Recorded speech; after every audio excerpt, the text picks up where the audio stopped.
কৃষ্ণপুর গ্রামে বাস করত বলাই। বলাই ছিল বাবা মায়ের অনেক শান্ত একটি ছেলে। বলাইয়ের বাবা ছিল না, তাই সংসারের সকল কাজ তাকে একাই করতে হতো। বলাইয়ের খুব পছন্দের খাবার ছিল পান্তা ভাত। সে পান্তা খেতে অনেক পছন্দ করত। একদিন, মা, ও মা, কোথায় গেলে তুমি?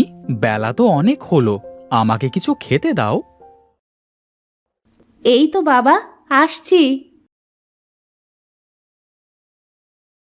বলাইয়ের মা একটা প্লেটে করে পান্তা ভাত, সাথে কাঁচা মরিচ আর একটা পেঁয়াজ নিয়ে আসে। নে বাবা, খেয়ে নে। আর শোন, গিন্নিমা খবর পাঠিয়েছিল, কি যেন কাজ আছে, তোকে তাড়াতাড়ি যেতে বলেছে। হ্যাঁ মা, আমি এখনই যাচ্ছি। বাবা, বলছি কি, ঘরে না চাল ডাল কিছুই নেই। তুই কাজ শেষে কিছু চাল ডাল কিনে তারপর বাড়িতে ফিরিস, কেমন? ঠিক আছে মা। এরপর বলাই খাওয়া শেষ করে কাজের জন্য বাড়ি থেকে বের হয়ে যায়। ও বলাই, বলাই, কোথায় যাচ্ছিস বাবা? এই তো বুড়িমা, বড় বাড়িতে যাচ্ছি। হ্যাঁ বুড়িমা, বলো, তোমার কি কাজ করতে হবে? বাবা বলাই, আমার কাঠগুলো কেটে দে তো, রান্না করতে পারছি না এত বড় বড় কাঠ দিয়ে। ঠিক আছে, আমি এক্ষুনি দিচ্ছি। বলাই এই বলে কুড়াল দিয়ে কাঠগুলো কাটতে শুরু করে। এমন সময় সেখানে রাজ্জাক আসে।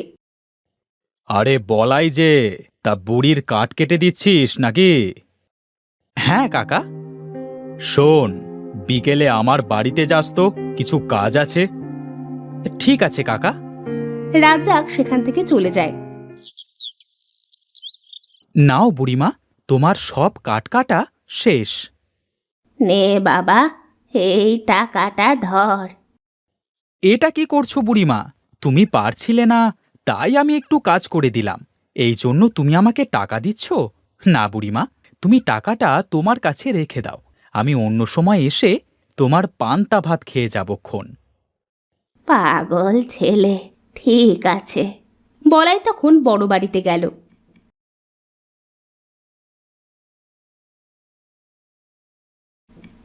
গিন্নিমা, আমাকে ডেকেছেন? হ্যাঁ রে বলাই, আমি তোকে খবর দিয়েছি কখন, আর তুই এখন আসছিস?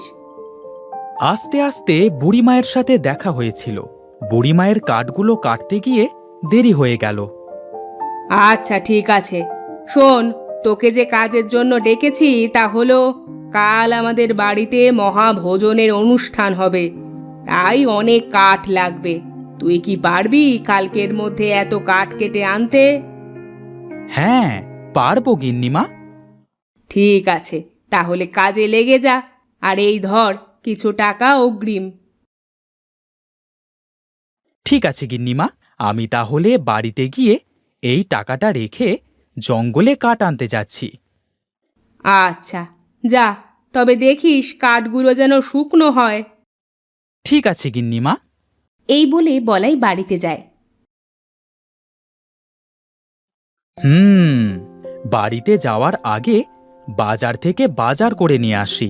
মা তো বলেছিল ঘরে চাল ডাল কিছুই নাই। হ্যাঁ হ্যাঁ, আমি আগে বাজার করে নিয়ে আসি, তারপর কাঠ কাটতে যাব। এই বলে বলাই বাজারে যায়। আরে বলাই যে, তা বাবা, কি লাগবে তোমার?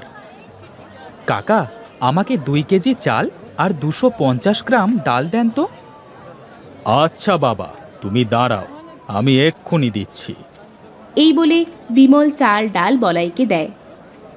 এই নাও বাবা, তোমার চাল আর ডাল। কত টাকা হয়েছে কাকা? চাল 20-20 40 আর ডাল হলো 20 টাকা।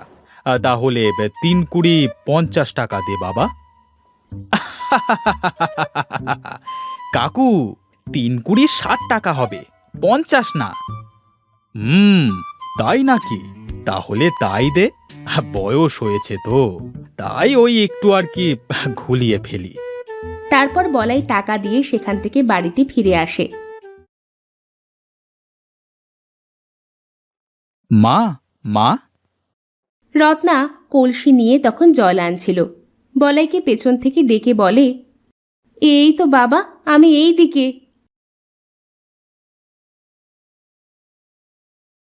তা বাবা, এত তাড়াতাড়ি চলে আসলি যে? মা, জঙ্গলে যেতে হবে। গিন্নিমা কাল মহাভোজ খাওয়াবে, তাই অনেক কাঠ লাগবে। এই জন্য আমাকে জঙ্গল থেকে কাঠ আনতে হবে। বাবা, তুই জঙ্গলে যাবি? তোকে না কতবার বারণ করেছি জঙ্গলে যাবি না। মা, আমার কিচ্ছু হবে না। ধরো তো বাজারটা, আর হ্যাঁ, বাবার কুড়ালটা নিয়ে এসে দাও তো। বাবা তোকে বলছে কি, তুই যাস না। মা, আমাদের সংসার চালাতে হলে কাজ তো আমাকে করতেই হবে। আর গিন্নিমা অনেক ভালো, দেখো কত টাকা দিয়েছে, যা আমি 1 মাসে রোজগার করতে পারবো না। আচ্ছা বাবা, তাহলে যা, দে দে, বাজারটা দে। রত্না বাজারের থলেটা নিয়ে ঘরে যায়।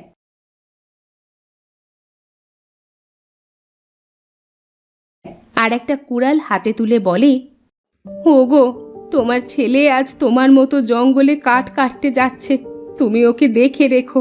এই বলে রত্না ঘর থেকে বের হয়ে আসে। এই নে বাবা কুড়াল, আর সাবধানে যাস বাবা। মা, তুমি চিন্তা করো না, আমি ঠিক চলে আসব। এই বলে বলাই কুড়াল নিয়ে জঙ্গলে রওনা দেয়। হাঁটতে হাঁটতে একসময় বলাই জঙ্গলের গভীরে চলে যায়। জঙ্গলে তো চলে এলাম, এখন শুকনো গাছ থেকে কাঠ কাটতে হবে।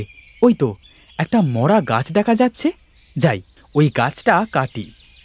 বলাই এই বলে সেই গাছটার কাছে যায়। গাছটি কাটতে শুরু করে। এমন সময় এক বৃদ্ধর কান্নার শব্দ ভেসে আসে। আহা, আহ, হে খোদা, এই বৃদ্ধ বয়সে আর কত কষ্ট দেবে? কেউ কি নেই যে আমাকে একটু সাহায্য করবে? এ কি, এই গভীর জঙ্গলে কে এমন করে কান্না করছে? যাই গিয়ে দেখি তো। এই বলে বলাই কান্নার শব্দ অনুসরণ করতে গিয়ে দেখে এক বৃদ্ধ কিছু কাঠ নিয়ে বসে কান্না করছে। এ কি দাদু, তুমি এই গভীর জঙ্গলে কি করছো? আমি আমি এই জঙ্গলেই থাকি বাছা, আমাকে একটু সাহায্য করবে দাদু ভাই? হ্যাঁ বলুন, আমি আপনাকে কিভাবে সাহায্য করতে পারি? এই জঙ্গলের ওই দিকটায় আমার ঘর। তুমি কি আমার এই কাঠগুলো সেখানে দিয়ে আসবে দাদু ভাই? আমার খুব উপকার হতো। ঠিক আছে, চলুন, আমি আপনাকে পৌঁছে দিয়ে আসি। এই বলে বলাই কাঠগুলো মাথায় তুলে নেয়। তারপর বুড়োর সাথে হাঁটতে হাঁটতে কিছু দূর যাওয়ার পর বলাই একটা ছোট কুটুরি দেখতে পায়। ওই তো বাবা, আমার বাড়ি দেখা যাচ্ছে, আমি ওখানে থাকি।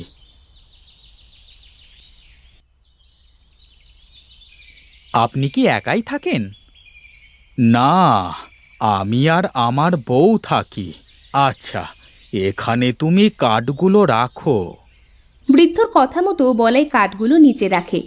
এমন সময় তখন সেখানে একটা বুড়ি লাঠিতে ভর দিয়ে এসে দাঁড়ায়।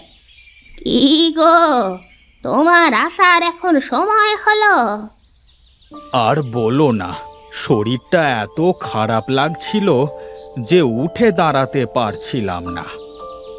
এই ছোকরাটা আবার কে? আমি দিদিমা, বলাই।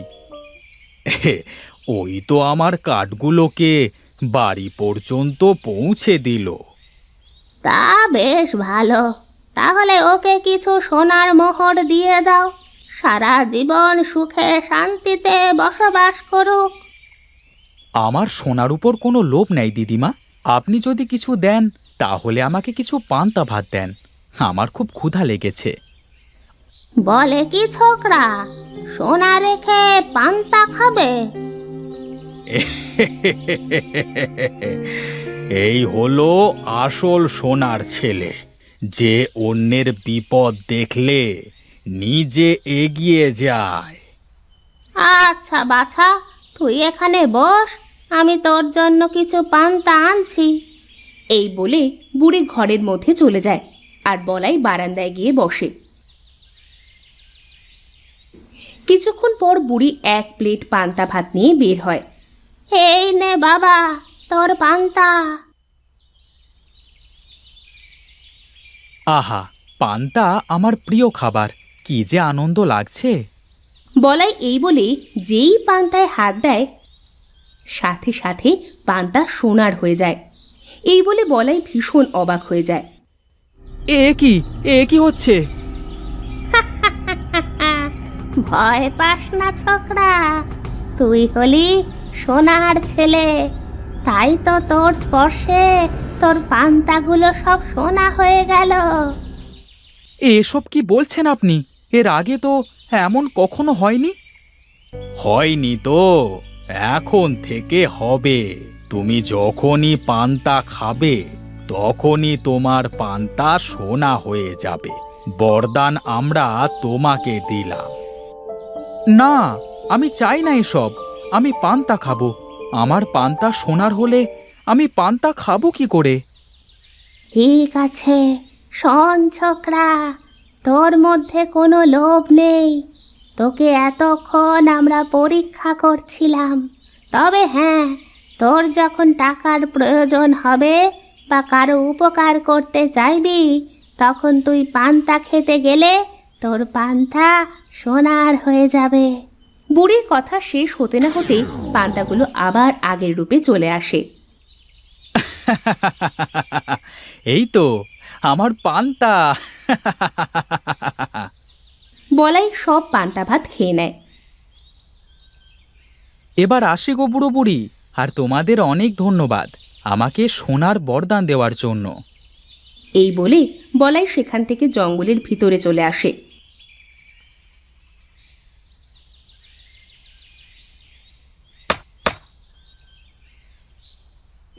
তারপর কিছু কাঠ কেটে গিন্নিমায়ের বাড়িতে যায়।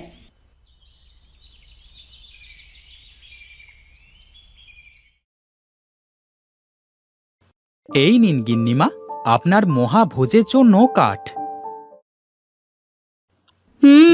তুই তো অনেক কাঠ নিয়ে এসেছিস, এই ধর তোর টাকা।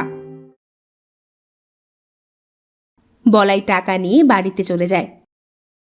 গিয়ে দেখে রত্না মাথায় হাত দিয়ে বসে আছে। কি হয়েছে মা? তুমি এইভাবে মাথায় হাত দিয়ে বসে আছো কেন? বলাই শোন, আজ মহাজন এসেছিল, বলে গেছে সব ধার শোধ করতে না হলে এই বাড়ি থেকে আমাদের বের করে দিবে। বলো কি মা, কত টাকা চেয়েছে মহাজন? 10,000 টাকা। ঠিক আছে মা, আমি তোমাকে 10,000 টাকা এনে দিচ্ছি। তুমি আমার জন্য পান্তা নিয়ে এসো তো। কোথায় পাবি তুই এত টাকা? আহ মা, যাও না, আগে পান্তা নিয়ে আসো।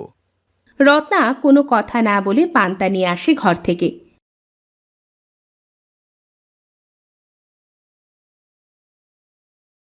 বলাই তার মায়ের হাত থেকে পান্তার থালাটা নিয়ে যেই পান্তায় হাত ডুবায়, সাথে সাথে পান্তাগুলো সব সোনায় পরিণত হয়ে যায়।